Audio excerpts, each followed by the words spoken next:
Dogs. Nature. Horses. Trees. Goats. Recycling. Water.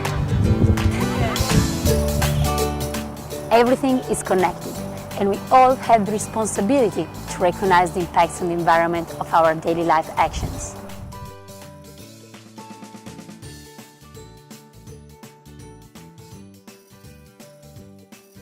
New York City is one of the largest cities in the world, and it uses a lot of energy and produces a lot of waste. For example, New York City produces 12 tons of residential waste every day. The proximity to such a large population allows the National Park Service to reach the community with a message of sustainability. This is the aim of the educational program ECOlife. We use Fort Wadsworth, part of Gateway National Recreation Area in New York City, as a case study.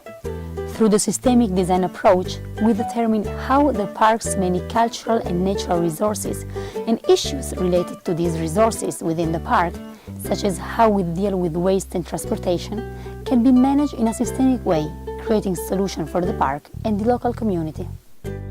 ECOlife is a program that allows kids to explore their territory. Kids were able to conduct experiments and were able to identify native and invasive plant species as well.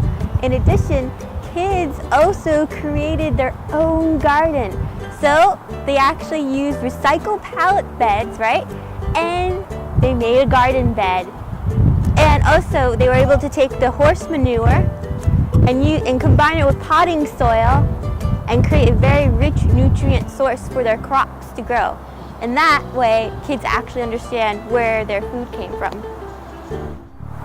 Kids were able to learn the importance of eating locally, and they were able to reduce their carbon emissions, and they were able to eat healthy as well in the process. Because we were interested in teaching key environmental, science, and sustainability lessons, but still keep it fun and like a summer camp, we disguised a beach cleanup as a marine debris scavenger hunt, allowing the students to discover how much waste ends up on our beaches. We partnered with Grow NYC to not only learn about the traditional 3 R's of reduce, reuse, and recycle, but we also spent time exploring the other R's like refuse and reimagine. Students found they could play games and do arts and crafts projects using items that otherwise might be discarded after only one use.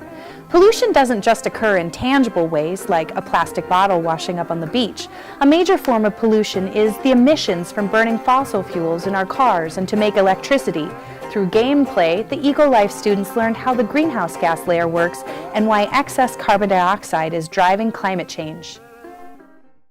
When the children visited the gun batteries at Fort Wadsworth, they really had a thrill exploring a mysterious historic site. The children learned that Fort Wadsworth had goats here long ago, and today we still have goats here. Just as in the past, we don't need gasoline-powered lawnmowers or herbicides. We use goats to mow our hillsides in a sustainable way. Hi, my name is Ida Sema Rivera, and I'm an instructor for Bike New York. And I'm here standing in Fort Wadsworth where we participated in the ECOlife program. So here at Fort Wadsworth, what we did was we took groups of children. If they didn't know how to ride, we taught them how to ride. And once they all learned how to ride, we taught them bike skills, stopping, starting, signaling, and all the things that they needed to do in order to be able to ride safely in the community and out on the streets.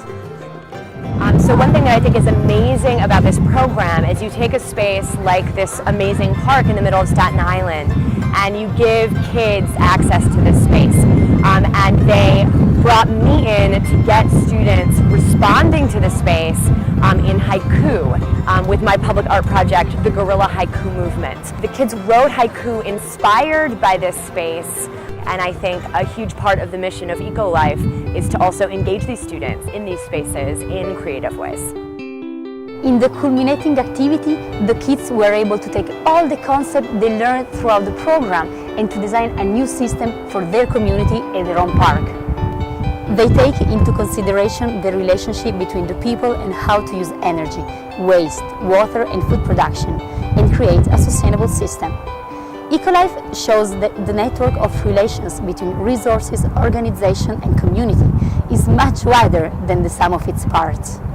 Students learn that with good practice and with good management of these resources, we can all work together in our daily life to preserve our planet.